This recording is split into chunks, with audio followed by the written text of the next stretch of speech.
Hello and welcome back to Imperator Rome. I'm Lord Forwind, and we are here with a guide on innovations, which ones you should focus on, and how they work. So let's just quick do how they work, because it's pretty simple. As you go up in a technology level, you get one innovation.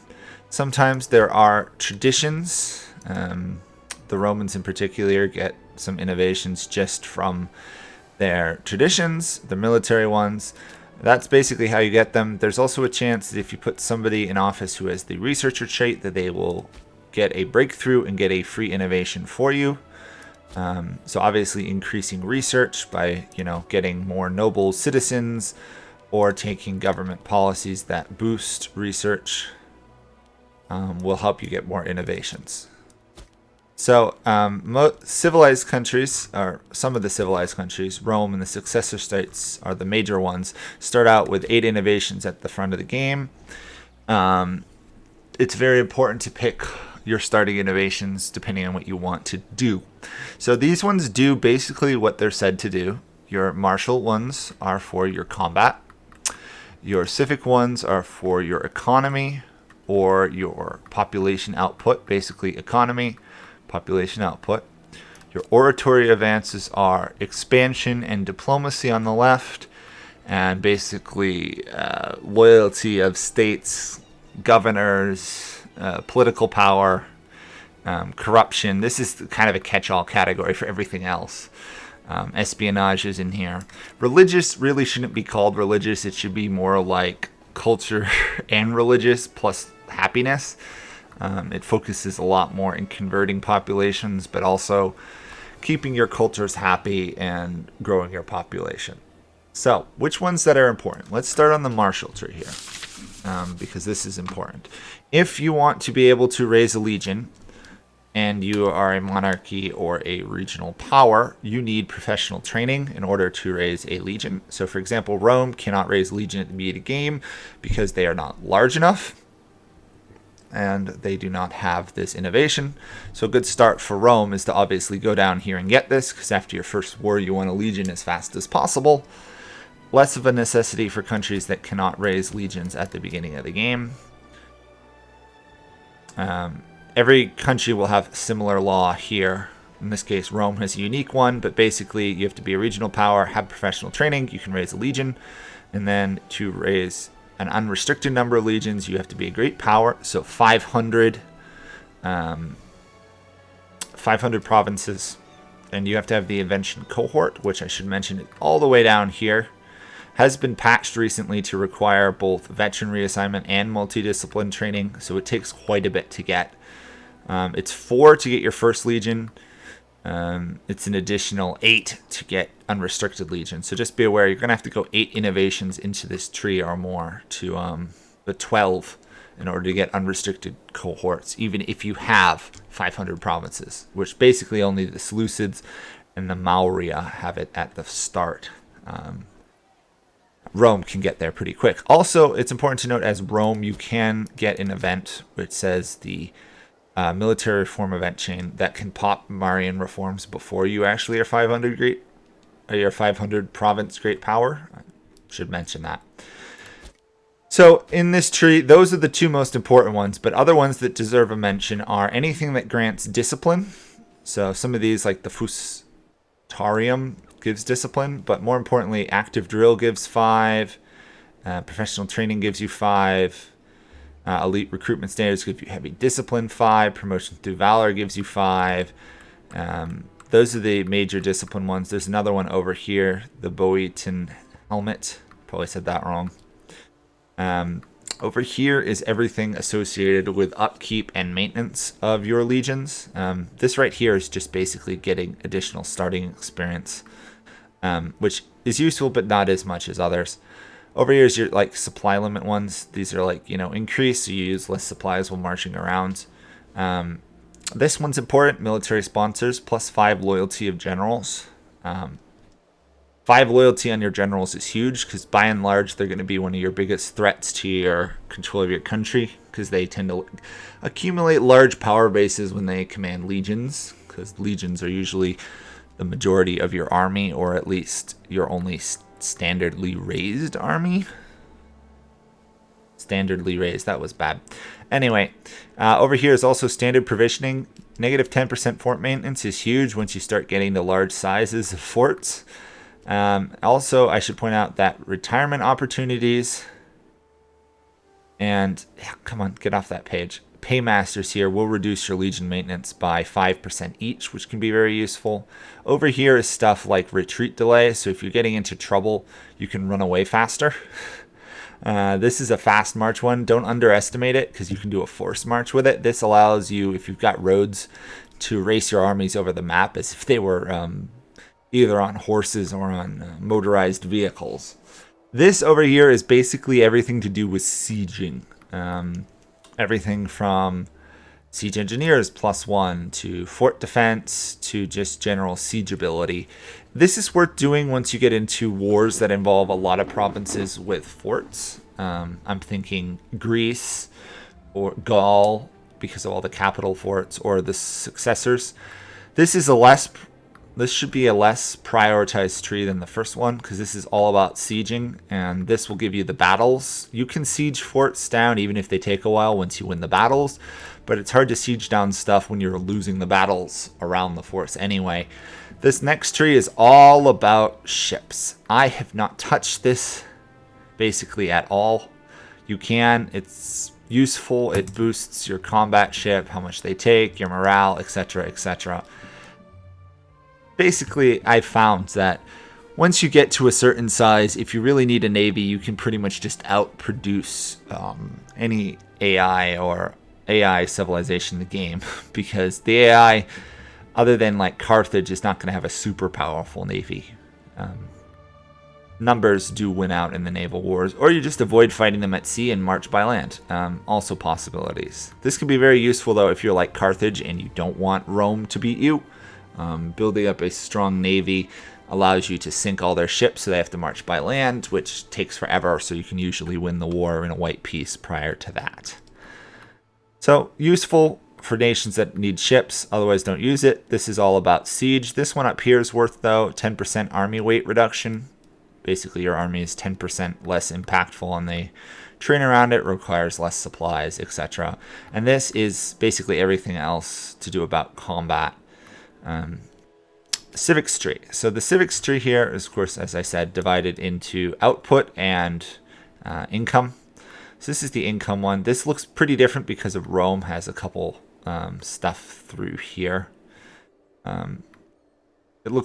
Basically take away this from most countries and you've got something pretty similar. The left tends to be trade based, so like additional trade routes and commerce income. The right is a bit more focused on taxes, which, considering the game right now, skews really heavily towards commerce income being the way to make money. The left side is much better than the right. Hopefully they change that at some point. There's other important things to note. Where is that? Stuff like liturgices, I don't know how to say that properly, gives you +4 building slots in your capital, so it might be worth going down that anyway if you run out of building spots in your capital. There's other stuff down here, oddly enough, you get a couple more income stuff. And at the bottom, this is a very useful one, embracing philosophy. Your capital gets additional research points and your maximum research efficiency goes up. Plus population happiness in your capital is always nice. If you're having trouble with money at all, go down this. The sheer number of free capital import routes will make you plenty of money. I think it's like 7 or 8 easily just from innovations. So even if you lose your capital, that moves to your new capital. It's kind of funny. It also provides you with some just very nice bonuses towards your income. Commerce income is the way to go. So anything that increases it is better. Plus temporary office down here reduces wages for people, increases the threshold for civil wars, and reduces the chance for your cohorts to get loyalty to their commanders. So this is a very important one as well. Over here you've got output. This can be very useful because down here you can get stuff like provincial loyalty, found city costs lower, etc. This is divided into two. Over here you've got basically building. I will mention this one down here. Urban planning can give you basically 2 building slots and promotion and food to all your cities. But rural planning can allow you to build a second building in every single settlement in the game, which can be pretty useful, especially if you stack it with, because it reduces needed slaves for output goods. Most settlement buildings are 5. You do it again, you can get 10. Pretty good. Depends if you have more cities or not. If you don't have a lot of cities, rural is probably better. If you do have a lot of cities, urban is much stronger because you'll get more people, get more tech, get more innovations, and get a lead. Down here, splits kind of between assimilation and tribal stuff here. So if you don't have a lot of tribes, going down here is not necessarily worth it. Might be still worth doing public slavery. This one's actually useful because if someone's secret gambler, in debt or corrupt, you can just lock them up without a penalty. You'll get that a lot as the game goes on. You get a large empire. Over here you can get some stuff like mercenary cost, reduction to hire, manpower, output. I don't tend to go down this tree that much because most of your money is in fact made over here. And it takes quite a few to get past the tribesmen's penalties. Like there's 2 or 3 whole text innovations devoted to tribesmen, which a civilized nation really doesn't need. But religious assimilation is good. It's a +10 conversion speed. It's not overpowered, to say the least, but it is rather useful. Under Oratory, it's divided between basically expansion, diplomacy, and internal administration, I think would be the right way to call it. The internal administration is very useful, especially if you're struggling with loyalty. Legal patronage gives you +2. This gives +5 to governors. This is +4 to all characters, and this down here is +2 loyalty to all characters. This will also give you more political influence. Increased diplomatic range, and also there's stuff like reduced tyranny. I haven't had any issues with tyranny, but you could if you use it a lot to reduce war exhaustion. If you're Rome, you get this nice 2 over here, where basically it's a little confusing, but I'll go over it quickly. Basically, you have to give your ruler temporary dictatorship, which you do while at war. You click on the character, right click, and there's an option to appoint them dictator, in which case they'll stay in office for longer. Then you pass this one, which surprisingly you have to do even if you've already basically got an absolute ruler. And then down here you have to have the consultum ultimatum basically law, which is weird. This one is a 5-term election duration. This is 45. You can actually get the 45-term one, but if you want to progress further down the tree, you actually have to go back to this one, then immediately get the innovation, and it'll put you back to the 45-year duration. It's kind of weird. This hurts tyranny, this hurts stability. Just be aware of that. And then you can either demand a line of succession or request one, which will basically shift you into a dictatorship government. And then once you have, I think it's 500 provinces, you can shift to an imperial. Actually, I can't see it right now. Basically, then you can shift to an imperial government and actually have an emperor. Also, espionage should be noted because this allows you to do spying and other stuff. It's very useful. It allows you to see more about a country. Of course, you can also just see more about the country by going to the ledger and looking at, the amount of troops they can raise and stuff like that. So there's that. The other thing to note is these ones that give diplomatic reputation should not be overlooked. A lot of people mock diplomatic reputation, but it is different in this game than EU4 and stuff. It basically adds a 1 or 2 approval to all your deals. All done, that's like a 10 or 15 to people accepting your deals, which is not to be underestimated when it comes to making alliances or getting subjects. Over here is probably the most important tree for a wide playing nation or even a small nation. It's kind of weird. If you're a small nation or you're a big nation, this is the tree to go down, although different things. If you have a lot of subjects, like the Antigonids at the beginning of the game, or you want to use feudatories and client states, the left side of the tree here has a lot of stuff that boosts subject opinions of you. Also helps with claim stuff. This will just basically mean your subjects will be loyal to you without you constantly having to improve relations. You can get like plus 30 or 40. Basically, it'll mean they never revolt and they always join you at war. Right here should be mentioned, these are the war score cost ones. There's another one down here. It basically allows you to take more land in the war, makes taking individual provinces cheaper. Still gives you a lot of AE, but it allows you to take more of them. And then there's also innovations that improve diplomatic relations. If you want to use client states or have lots of alliances, you need those texts because you only start out with 3 relations, 4 if you've got the neutral stance on. The big one here is all the aggressive expansion reductions. These don't seem like a lot, but they do add up. So this is like 2%, 2.5%. You add this, you got 5. That means you can take 5% more land before you have a larger penalty. It reduces your penalty by 5. It adds up over a while. The ones I find most useful, though, are the aggressive expansion changes, which every month will reduce your aggressive expansion, in this case by 0.02. There's quite a few of them. Sadly, there's some that are like -1. Like this one's really good. It's -0.04. You add them all up, you can get a pretty good reduction per month. It's worth mentioning how aggressive expansion works. As you take land, you get aggressive expansion. Other hostile actions like bribing governors or assassinations also give you aggressive expansion. When you're at peace, there is a modifier which basically says also decaying by 0.02 of your total aggressive expansion. That only applies when you're at peace or in a defensive war. So if you're doing a lot of offensive wars, you do not get that 0.2 decay per month, which can be rather painful. However, the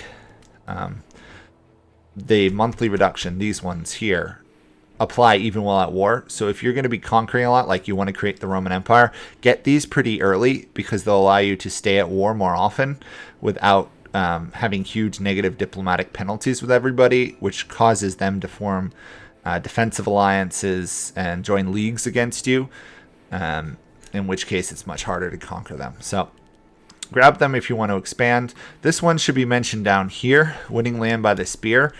If you play as one of the successor states at the beginning of the game, you get the Legacy of Alexander, which basically is a war goal where you take a province and immediately becomes yours. This starts it again. So if you want to conquer major powers, this is really important. It allows you to take basically their entire country in one war if you do it right. You do incur aggressive expansion from it, though. It's important. Over here, you get loyalty of generals as well, which is worth mentioning. Combined with the one in the military tree, that's plus 10 loyalty of generals, plus any just general character improvements as well. Yeah, it's pretty powerful. And there's other ones that improve, tribute income and stuff. So the religious advances now. This should be the last one we have to go through. This one is a very complex tree, which by and large I found I ignore a large portion of it, but there are some specific ones you want to do. So the ruler popularity gain can be very useful, especially in republics where you want to have influence and control of, say, your Senate. It's not also bad to have as a monarchy, but less necessary. Very useful in tribal nations if you're trying to form a monarchy, because you need to hit a certain level of popularity gain. And if you want to deify rulers, you need, I think it's 90 popularity. This will help get you up there. There's quite a few of them, but they're not overwhelmingly important. The big ones you want to go for are stuff that does unintegrated culture group or unintegrated culture happiness.